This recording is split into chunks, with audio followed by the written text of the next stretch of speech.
5월 가정의 달이 되다 보니까 가정의 달에 관해서 계속 말씀을 나누고 있는데요. 아무튼 제가 가지고 있는 생각 아마 여러분들도 다르지 않을 것입니다. 하나님이 최초로 만드신 기관이 바로 가정입니다. 가정을 통해서 사회를 이루고 사회를 통해서 국가를 이루고 갑니다. 그래서 국가가 평안하고 교회가 평안하고 사회가 평안해지려면 가장 먼저 세워진 기관인 가정이 평안해야 돼요. 가정에 하나님의 은혜가 유지되어야 됩니다.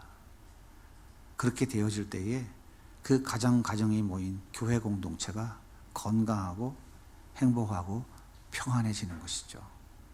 그런 건강한 가정에서 성장한 자녀들이 사회에 나가서 사회를 바르고 건강하게 세워가는 것이죠. 이것이 하나님이 만드신 창조 질서입니다. 그래서 올 가정의 달을 맞이해서 계속해서 가정의 소중함과 또 가정에 대한 하나님의 말씀들을 그렇게 계속 나누고 있습니다. 여러분을 책망하거나 여러분의 잘못을 지적하려고 하는 것이 아니고 하나님의 말씀을 말씀으로 받고 우리가 지금부터 하나님이 원하시는 좋은 가정을 이루어가야 되겠다 하는 그런 마음으로 말씀을 같이 받으시고 함께 순종하면 은혜와 복이 더 넘치리라 생각이 됩니다. 미국 최고의 명문 가정을 꼽으라면 많이 있지만 그 중에서도 미국 35대 대통령을 지낸 케네디가를 빼놓을 수 없을 것입니다. 하지만 가장 실패한 가문을 뽑으라면 역시 케네디 가문을 으뜸으로 꼽지 않을 수 없을 것입니다. 존 F 케네디는 1960년 닉슨을 제치고 미국 35대 대통령에 당선되었습니다. 다음해인 1961년 1월 20일 대통령으로 취임하고 2년여를 대통령으로 근무하다가 1963년 11월 22일 텍사스 댈러스에서 그의 나이 46살, 참 한창 일해야 될 나이에 암살당하고 말았습니다. 그의 동생 로버트 케네디는 1968년 민주당 대통령 후보로 나서서 유세를 하던 중에 LA에서 암살당해 죽고 말았습니다. 막내 동생인 에드워드 케네디는 매사추세츠 상원 의원으로 활동하다가 운전 중에 강에 추락해서 사망하고 말았습니다. 존 F 케네디 대통령의 형 조지프 케네디는 2차 세계대전 때 비행기 전투 조종사로 베를린 공습에 참가했다가 피격당해서 시신도 찾지 못하고 그렇게 끝나고 말았습니다. 여동생 캐슬리는 비행기 추락 사고로 28살 젊은 나이에 사망하고 말았고요. 로즈메리 여동생은 지능장애와 뇌수술 실패로 공공시설에 수용되었다가 사망하고 말았습니다. 존 F 케네디 대통령의 9남매 중 2명은 암살당해 죽었고 3명은 사고로 죽었고 1명은 지체장애자가 되었고 나머지 모든 형제 정상적인 삶을 살지 못하다가 그렇게 다 죽고 말았어요. 그럼 그의 자손들은 어땠을까요? 존 F 케네디 대통령의 둘째 아들인 패드릭 부비어는 아버지 케네디 대통령이 암살되기 3개월 전 조산아로 태어났다가 3일 만에 사망하고 말았어요. 존 F 케네디의 첫째 동생인 로버트 케네디의 아들 데이비드는 약물 과다복용으로 사망했고요. 그의 동생 마이클은 스키 타다가 사망했고 데이비드 형 조지프는 여성 1명을 하반신 불소로 만든 교통사고로 수감되고 말았고요. 막내 동생인 에드워드 케네디의 아들 에드워드 케네디 2세는 암으로 오른쪽 다리를 절단하고 살다가 죽었고요. 아들 패트릭은 10대의 코카인 중독으로 폐연이 되고 말았어요. 이것이 우연히 벌어진 일일까요? 한 가문의 내용을 살펴보면 참 이렇게까지 안타까운 일이 많이 벌어질 수 있을까 하는 생각이 들어요. 미국은 하나님 말씀을 지키겠다고 죽음을 각오하고 메이플라워를 타고 건너온 청교도들에 의해 세워진 나라입니다. 오직 한 가지, 그들은 하나님의 말씀대로 살겠다고 자기 삶의 터전을 버리고 죽음을 무릅쓰고 신대륙 아메리카에 들어온 사람들입니다. 그들의 삶의 기초는 오직 하나님 말씀 성경이었습니다. 그래서 학교에서 가장 기본적인 교육은 첫째가 예배였고 둘째가 성경을 가르치는 성경 공부였어요. 의무적으로 모든 공립학교는 다 그렇게 해왔습니다.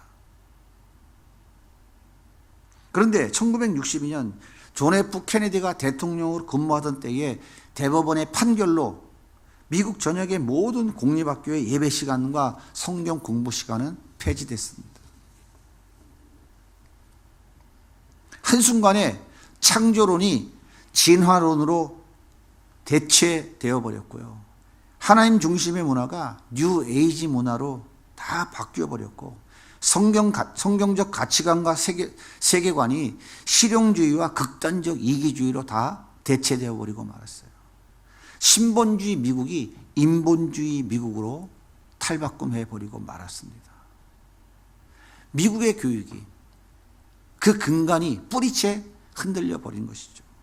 하나님을 경외하는 것이 지혜와 지식의 근본이라고 하는 이 말씀을 버린 것입니다. 여기에 결정적 기여를 하는 사람이 바로 존 F 케네디 대통령이에요.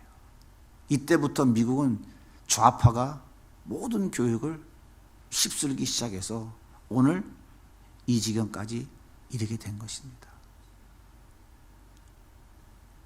언더우드 가문, 지난주에도 한번 말씀드렸죠. 한국에 복음을 전해준 언더우드 선교사의 가문과 그의 후손들은 어떠했을까요?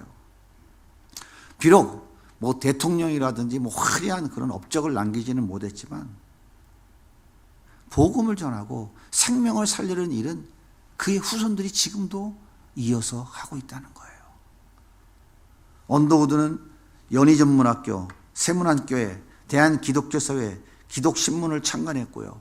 고아원 설립, 기독청년회 설립, 한영사전과 한국어 문법들을 출간해서 전도와 교육, 문서선교에 일생을 바쳤습니다. 연세대학교 교정에는 이런 동상이 세워져 있고요. 거기에 이런 글귀가 새겨져 있습니다. 진정 하나님의 사자로 우리나라에 와서 그리스도의 제자로 살다가 한국인의 친구가 된 사람입니다. 그 사람이 언더우드예요. 지금은 합정동 외국인 묘지에 묻혀 있습니다. 언더우드의 선교사의 아들 원한경 씨도 한국에 태어나서 연세대 교수로 헌신하다가 아버지 옆에 묻혔고요. 그의 아들 언더우드 3세인 원한일이 씨는 연세대 대학교 재단 이사로 헌신하다가 역시 할아버지 옆에 묻혔어요. 원일환의 아들 언더우드 4세인 원광한 씨는 연세대학교 교수로 일하고 있고 원한석 씨는 한국의 경제 발전을 위해서 기업 컨설팅 전문가로 일하고 있습니다.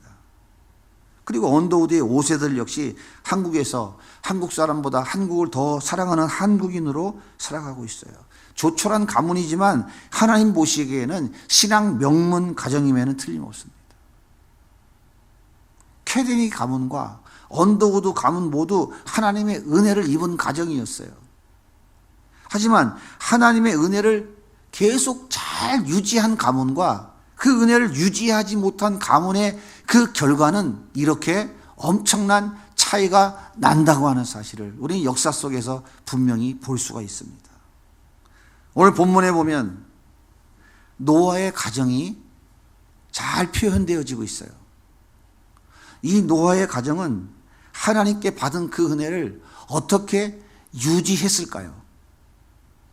오늘 우리 본문에 나타나는 노아의 가정을 통해서 우리에게 주신 하나님의 그 은혜를 우리 가정이 어떻게 잘 유지해 갈 것인가 하는 것을 배울 수 있는 기회가 되면 좋겠습니다. 자, 먼저 노아가 살던 시대는 영적, 육적으로 심히 타락한 시대였어요. 창세기 6장 2절 말씀을 같이 읽겠습니다. 시작. 하나님의 아들들이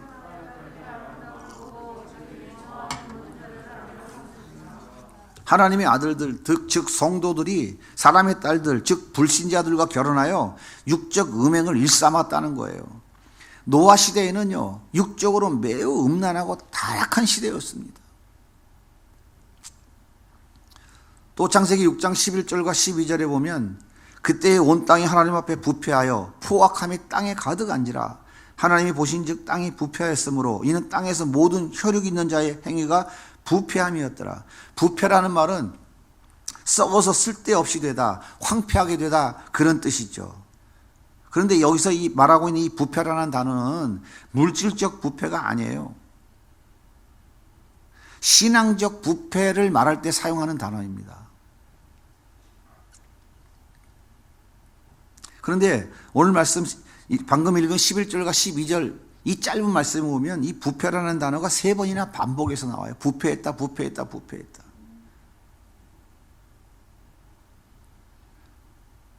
구약 성경에서 같은 단어를 계속 반복한다는 것은 강조를 의미하는 거예요. 히브리어 문학의 표현법입니다. 따라서 부패라는 단어를 3번이나 반복해서 사용했다는 것은 노아 시대의 신앙적 부패, 영적 타락이 극심했다는 거예요. 얼마나 극심했으면 하나님이 심판을 선언하셨을까요? 물로 다 쓸어버리겠다고, 내가 이들을 지은 것을 후회한다고, 한탄하셨다고 말씀하고 있을 정도로 노아 시대는 영적으로, 육적으로 가장 타락의 극치를 달리고 있던 그런 시대였습니다. 자, 이런 시대적 배경 속에서 노아와 그의 가족들이 하나님께 받은 그 은혜를 유지한다는 것은 결코 쉬운 일이 아니었습니다. 그럼에도 불구하고 노아는 하나님께 받은 은혜를 유지하기 위해 최선을 다했어요. 그래서 하나님께서 노아를 이렇게 인정해 주십니다. 창세기 6장 9절 같이 읽을게요. 시작. 노아는 의인이요 당대의 완전한 자라. 그는 하나님과 동행하였으며. 하나님께서 노아를 의인이라고 인정하고 있어요. 의인. 여기서 의인이라는 말은 죄가 없다는 말이 아니에요. 성경에는 의인은 없나니 하나도 없다고 말씀하고 있죠. 하나님께서 이 노아를 의인이라고 인정하신 것은 영적, 육적 타락의 극심한 상황 속에서도 하나님 앞에, 사람 앞에 정직하고 청결한 삶을 살기 위해 무던히 애쓰고 노력하고 있는 사람이다라고 하는 뜻인 거예요. 하나님을 믿고 의지하고 그런 삶을 살아가겠다고 애쓰고 노력하는 것이에요. 이게 하나님께서 의인이라고 말씀하고 있는 거예요. 뿐만 아니라 하나님은 노아를 완전한 자다 이렇게 말하고 있어요. 여기서 완전이라는 단어는 어떤 단어냐면 구약시대에 백성들이 성전에 제사를 드리러 올 때에 제물을 가지고 와요.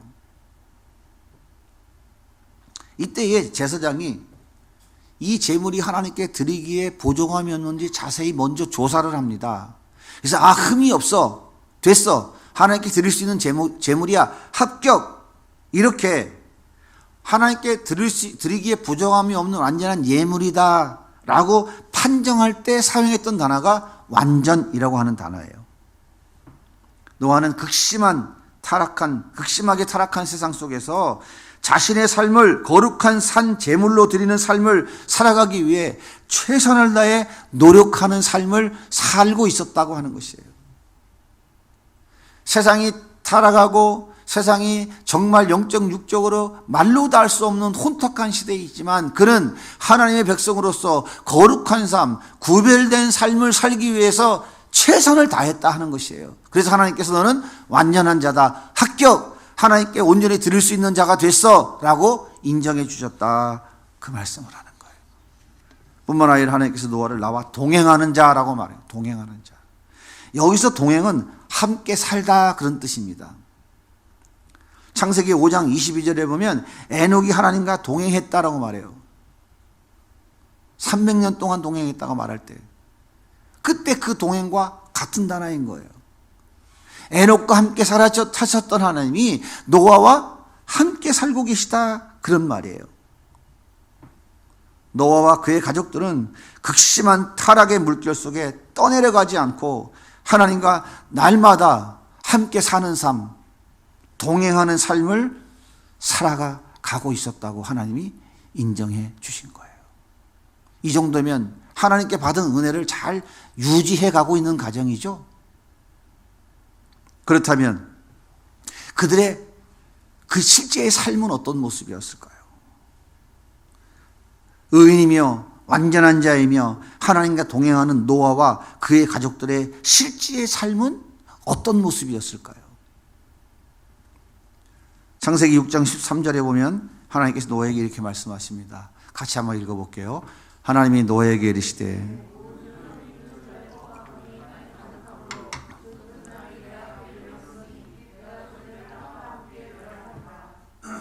그리고 나서 14절에 이렇게 말씀하십니다. 너는 고페려나무로 너를 위하여 방주를 만들되 그 안에 칸들을 막고 역청을 그 안팎에 칠하라. 방주를 만들라고 말씀하셔요. 그러면서 15절에 보면 방주를 어떻게 만들라고 구체적으로 사이즈까지 가르쳐주고 있습니다. 자, 볼게요. 길이가 300규빗, 넓이가 50규빗, 높이가 30규빗. 길이가 300규빗이면 한 규빗을 성인 팔꿈치에서부터 손가락 끝까지를 한 규빗이라고 말하는데 보통 한 50cm 정도 말을 이야기합니다. 45cm에서 50cm 정도. 그럼 300규빗이면 3, 55, 150m죠. 또 넓이가 50규빗이에요. 그러면 50규빗이면 5, 25, 25m. 높이가 30규빗. 그러면 15m. 축구장 한 3분의 2 정도, 수구장보다 조금 작은 사이즈예요. 평수를 계산해 보니까. 그런데 높이는 3층이라고 합니다. 이런 나무 상자를 하나님이 만들려고 그러는 거예요. 한번 생각해 보세요. 축구장 한번 연상해 보세요. 축구장 한번 연상해 보세요. 작습니까? 큽니까? 네. 축구장 평수를 계산해 보니까 1930평이에요. 1930평. 1930평이 조금 작으니까 한 1500평 정도 되는 그런 작은 게 아니에요. 굉장히 큰 거죠. 지금은 별거 아니죠. 지금은 뭐 자동차 2만 대, 만 대씩 싣고 다니는 배가 태평양을 건너가지만 무슨 장비가 있습니까? 뭐가 있습니까? 아무것도 없는데 사람이 나무 꺾어다가 손으로다가 다듬어서 그거를 만드는 그 배, 그 나무 상자, 그게 가능합니까? 상상도 못할 사이즈죠. 그런데 여러분 생각해 보세요. 이스라엘에 비가 뭐 많이 옵니까? 이스라엘에 비가 2번밖에 안 와요. 봄에 파종할 때 오는 이른 비 조금 많이 와요. 가을에 추수할 때 오는 늦은 비 조금밖에 안 와요. 이게 전부 답니다. 요단강은요, 이른 비가 내릴 때 강물이 넘쳐날 정도로 흘러내려가요. 그러나 건기가 되면 요단강 바닥에 물 없어요. 여러분 안 가봐서 모르시죠? 제가 가봐서 안다니까요. 물 없어요. 그래서 이스라엘 땅은 어떻게 농사를 짓고 목초지에서 양을 뜨느냐. 헬몬산에서 내려오는 그 이슬, 이것이 사막을, 광야를 적셔서 거기에 풀이 나게 해서 아침 이슬, 새벽 이슬, 이것이 농사를 짓게 만들고 양떼들을 먹이게 만드는 아주 중요한 요인이에요. 그러니까 전적인 하나님의 은혜가 없으면 이 땅은 농사도 지을 수 없는 그런 땅입니다. 근데 생각해 보세요. 축구장만한 배가 3층짜리 그 큰 나무상자가 도대체 얼마만큼 비가 와야 뜨겠어요? 상상이 됩니까? 말도 안 되잖아요. 하나님이 노아에게 이 방주를 지으라고 내린 명령은 누가 들어도 설득력이 없습니다. 지금까지 그런 비가 내려본 것을 단 한 번이라도 경험해 봤다면, 아, 그때 그런 비가 내렸으니까 비가 내릴 수 있겠구나라고 하는 기대감이라도 있지. 한 번도 경험해 보지 못한 일입니다. 그 엄청나게 큰 사이즈의 나무 상자가 물 위에 뜬다? 상상할 수 없는 것이죠. 정말 말도 안 되는 명령입니다. 하나님의 이 홍수 심판 이야기는 그 당시에 코미디에 불과한 이야기였어요. 그럼에도 불구하고 노아와 그의 가족들은 하나님 말씀에 순종했습니다. 사내가 나무 피다가 그 방주를 만들기 시작한 거예요. 자그마치 100년이 넘는 시간 동안. 말이 됩니까? 대답 좀 해보세요. 말이 돼요? 말이 안 되는 거죠. 세상 사람들이 얼마나 조롱했겠어요. 그죠? 비웃으면서 얼마나 한심하다고 손가락질했겠어요. 하지만 그들은 거기에 귀 기울이지 않았어요. 하나님이 말씀하시니까 그냥 그 하나님 말씀에 집중한 거예요. 세상의 쾌락과 욕망에 마음을 빼앗기지 않았어요. 자기 유익과 자기 원하는 것을 추구하지 않았어요. 오직 하나님 말씀에 순종하는 삶이 그들의 전부였습니다. 이것이 하나님의 은혜를 유지하는 가장 중요한 비결인 거예요, 여러분.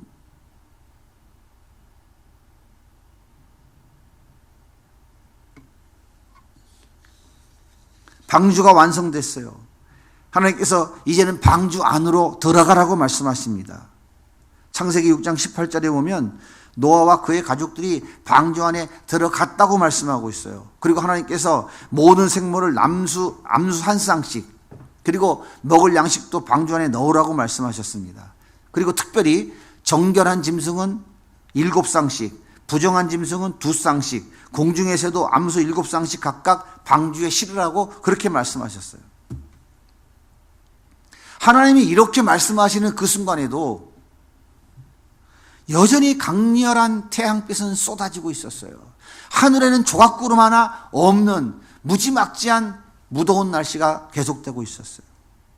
그러나 노아와 그의 가족들은 하나님 말씀하신 대로 방주에 온갖 집석들을 다 실었어요. 그리고 사람들에게 외쳤습니다. 여러분, 이제 무서운 비가 쏟아질 것입니다. 살고 싶은 사람은 누구든지 방주 안으로 들어오십시오. 온 힘을 다해 외쳤어요. 하지만 아무도 듣는 사람이 없었습니다. 하나님의 심판이 임박했지만 아무도 귀 기울이는 사람이 없었어요. 결국은 노아의 8 식구만이 방주에 올라탔습니다. 그리고 마지막 준비기일 7일이 지났어요. 그런데 그 7일이 지나자 드디어 비가 내리기 시작했어요. 40일 동안 하늘에서 비가 퍼붓고 땅에서는 샘이 터져 물이 솟아 올라왔어요. 150일 동안 온 천지가 물에 잠겼습니다. 방주 밖에 있는 모든 생명체는 다 죽었습니다. 노아의 8 식구만 구원받았어요. 여러분 한번 생각해 보세요. 100년 넘도록 방주를 지었습니다. 그리고 모든 생물들을 다 방주에 실었습니다. 그리고 이 광경을 바라보고 있는 그 수많은 사람들에게 여러분들도 이 방주에 타십시오. 여기 타면 삽니다. 라고 외쳤어요. 그런데 그 순간에도 하늘에는 조각구름 한 점이 떠 있지 않았어요. 여전히 강력한 태양빛이 내리쬐고 있었어요. 도무지 이 엄청난 나무 상자가 물 위에 뜰 만큼 비가 올 것을 기대할 수 없는 상황이었어요. 자, 이런 상황 속에서 과연 순종할 수 있을까요? 그런데요, 노아와 그의 가족들은 하나님 말씀대로 순종했습니다. 뿐만 아니라 노아와 그의 가족들은 이제 방주에서 내리라고 하시는 하나님 말씀 앞에 또 순종합니다. 지으라고 할 때 예, 타라고 할 때 예. 정결한 짐승은 7쌍씩, 부정한 짐승은 2쌍씩, 나머지 모든 짐승들 종류로 다 실어라. 예. 그리고 이제 홍수가 끝났어요.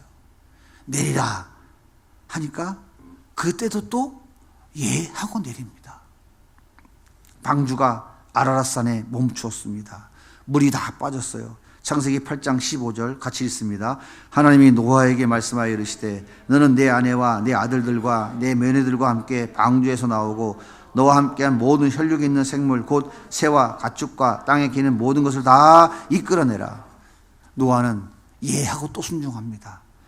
18절 같이 읽습니다. 노아가 그 아들들과 그의 아내와 그 며느리들과 함께 나왔고 땅 위의 동물 곧 모든 짐승과 모든 기는 것과 모든 새도 그 종류대로 방주에서 나왔더라.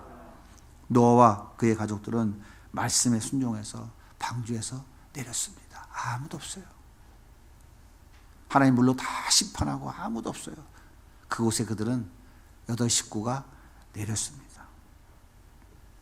여러분, 우리는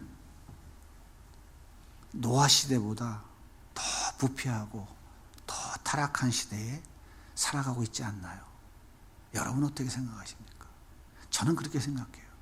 오늘 이 시대는 노아 시대보다 더 부패하고 더 타락한 시대라고 생각이 돼요. 세상은 온통 육체의 쾌락과 정욕을 따라 살아갑니다. 돈이 최고의 우상이에요. 그래서 돈이면 무슨 짓도 할 수 있는 그런 시대를 살아갑니다. 그래서 예수 믿고 구원받아야 한다는 외침이 들리지 않아요. 들리지 않아요. 예수 그리스도의 십자가의 부활을 정신 나간 소리라고 말하고 있죠. 예수 믿는다고 하면서도 하나님 자녀다운 거룩한 삶은 별로 관심이 없어요. 하나님 한 분으로 만족하지 못합니다. 하나님도 있어야 하지만 돈도 있어야 하고 육체의 쾌락도 즐겨야 됩니다. 하지만 사랑하는 여러분, 우리는 하나님의 은혜를 입은 사람들입니다. 우리 가정은 하나님의 은혜를 입은 자들의 공동체입니다. 예수 그리스도의 십자가 공로로 구원받았습니다. 천하를 주고도 바꿀 수 없는 영생을 소유한 하나님의 자녀가 되었습니다. 이보다 더 큰 은혜가 어디 있습니까? 이보다 더 큰 축복이 어디 있습니까? 이 은혜를 포기할 수는 없습니다. 이 은혜를 쏟아버릴 수는 없어요. 주님이 부르시는 그날까지 지켜가야 됩니다. 이것보다 더 소중한 은혜와 이것보다 더 소중한 복이 없단 말이에요. 사랑하는 여러분, 여러분과 여러분 가정이 하나님께 받은 이 은혜를 유지하기를 원하십니까? 정말 원하십니까? 다 천국에서 만나기를 원하십니까? 소돔과 고모라 그 시대보다 더 타락하고 노아 시대보다 더 타락한 이 시대에서 이 음란하고 부패하고 타락한 이 시대 속에서 구별된 삶을 살기 위해서 최선을 다해 몸부림쳐야 됩니다. 정말 우리 가정이 하나님 주신 이 은혜를 잘 유지해가는 정말 복된 가정으로서 대를 이어서 하나님의 은혜를 흘려보내고 하나님의 영광을 드러내는 그런 가정과 가문으로 가기를 원하신다면 지금 오늘 우리가 이 땅에 살아가는 현재의 삶 속에서 거룩한 삶, 구별된 삶, 하나님의 자녀다운 그런 삶을 살기 위해서 몸부림쳐야 된다는 거예요. 왜 몸부림이라는 단어를 제가 자꾸 쓰냐면 그냥 보통 살아가지고는 이 세상 물결에 세상 유혹과 세상의 도전과 이 정욕과 타락과 이 악한 세상 속에서 도저히 견뎌낼 수 없습니다. 순식간에 다 무너져 버리고 말아요. 정신 똑바로 차리지 않으면 오는 사자와 같이 삼킬자를 둘 찾는 이 사단의 공격 앞에 버틸 사람은 단 한 사람도 없습니다. 거룩한 몸부림이 우리 가운데 날마다 있지 아니하면 여러분의 가정은 하나님께서 주신 그 은혜를 유지하기 힘들다 그 말이에요. 또 한 가지 하나님 말씀대로 순종하기 위해서 온 가족이 애쓰고 몸부림쳐야 돼요. 하나님 말씀 앞에 온 가족이 노아의 가정처럼 말도 안 되는 120년 방주, 말도 안 되는 이 배가 떠 말도 안 되는 상황 속에서 세상의 수많은 정욕과 타락과 즐거움과 모든 것을 누릴 수 있는 환경과 여건이 지천에 널려 있지만 그것 다 거절하고 그 하나님 말씀만 붙잡고 그 말씀대로만 살아가는 그 가정 속에 하나님의 은혜가 임하고 하나님의 은혜가 그 가정 속에서 계속 흘러내려간다 하는 것이에요. 노아의 8가정을 통해서 하나님의 심판 이후에 다시금 하나님의 구속의 역사가 시작되어지잖아요. 얼마나 놀랍습니까? 하나님 분명히 약속하셨습니다. 마태복음 5장 18절입니다. 천지가 없어지기 전에는 율법의 1.1획도 결코 없어지지 아니하고 다 이루리라. 하나님의 말씀은 반드시 이루어집니다.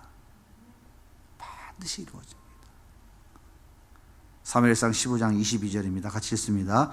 순종이 제사보다 낫고 듣는 것이 순양의 기름보다 나으니라. 100번 들어도 소용없다는 거예요. 한 번 들어도 순종하는 것이 더 옳다 그 말입니다. 여러분, 하나님의 자녀된 여러분, 하나님 말씀 앞에 순종하기 위하여 애쓰고 몸부림치는 그 삶 속에서 하나님은 우리 가정에 주신 큰 놀라운 은혜를 유지시켜 주시고요. 그 은혜가 우리 자손을 통해서 세상에 큰 영향력을 행사하는, 다른 사람을 구원하고 다른 사람을 복되게 하는 그런 영향력 있는 하나님의 자녀들로 하나님께서 그 은혜를 유지시켜 주신다 하는 것이 성경이 우리에게 가르쳐주고 있는 사실입니다. 135년 전 언더우드라고 하는 젊은 청년이 칠흑같이 어두운 조선 땅에 재물포항에 발길을 내리면서 그가 일평생 이 조선 땅을 위해 헌신한 그 헌신이 오늘날 얼마나 대한민국을 자유민주주의 국가로 하나님을 섬기는 나라로 바꾸어 놓았습니까? 뭐 돈도 많이 안 생기는 그런 일 해갖고 뭐 하냐고요? 인생이 돈이 전부가 아니잖아요. 돈의 인생에 자신의 목숨을 거는 것 같이 어리석은 게 없잖아요. 우리는 본고와는 비교할 수 없는, 이 세상을 다 주어도 바꿀 수 없는 하나님의 은혜를 받은 사람들이잖아요. 하나님의 나라를 소유한 사람들이잖아요. 저는 우리 지우 때문에 어젯밤에도 잠을 못 잤어요. 엄마만 들고 잤더라고. 제가 아들들을 키울 때는 그런 거 모르고 살았어요. 손주를 보면서 이 나이에 뭘 깨닫느냐. 아이들에게 있어서 엄마의 존재라는 것이 이렇게 대단한 것이구나. 그걸 제가 깊이 깨달았어요. 왜 하나님이 우리 교회에 다음 세대 사역이라는 사역을 사명으로 주셨을까? 아이를 보면서 제가 다시 배우고 있어요. 이거구나. 저 아이들의 마음이 얼마나 아프고 저 아이들의 상처가 얼마나 깊을까. 경험적으로 이론적으로 여러 가지 바라지 못한 행동을 하는 아이들은 다 가정에 문제가 있다라고 인식을 했는데 그것보다 더 깊이 있는 내용들을 잘 몰랐어요. 책에서 배울 수 없는 것들, 경험으로 알 수 없는 것들, 이런 것이 있구나 하는 것들이 하나씩 보여지더라고요. 그래서 저는 오늘도 말씀을 전하면서 전하기를 준비하면서 참 애절한 마음이 있더라고요. 이런 거구나. 그 존재 자체가 이 아이들 영혼에 얼마나 큰 영향을 미치고 있는구나. 그 가정에 미치는 영향이 얼마나 큰 것이구나 하는 것이 느껴지더라고요. 그 어린아이가 엄마가 자기를 얼마나 사랑하는지 알면 얼마나 알겠습니까? 아직 20개월도 안 된 어린아이가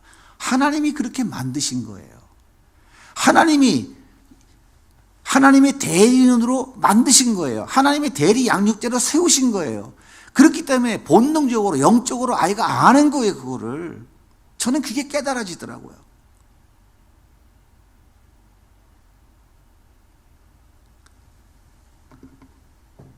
저는 우리 모든 교회 성도님들 가정들이 하나님이 주신 그 은혜를 잘 유지하고 그 자손들을 통해서 하나님의 은혜가 흘러내려가는 통로로 쓰임받는 그런 복된 가정이 다 되기를 소망합니다. 그러기 위해서 오늘 성경이 우리 가르쳐주는 것은 두 가지예요. 노아 씨보다 더 타락하고 소돔과 고모라보다 더 타락한 이 시대에 구별된 삶, 하나님의 자녀다운 삶을 살기 위해서 몸부림쳐야 돼요. 자녀들이 다 보고 있습니다. 그리고 하나님 말씀 앞에 온전히 순종하는 것, 이것을 위해 몸부림쳐야 돼요. 자녀들이 다 보고 있습니다. 자녀들은 본대로 의식 속에 다 깊이 새겨져서 자기도 모르게 그런 삶을 살아가려고 자연스럽게 행동하게 되는 것이죠. 하나님께 받은 은혜가 주님 부르시는 그날까지 여러분 가정에 대를 이어 충만할 수 있기를 예수님의 이름으로 간절히 소원합니다.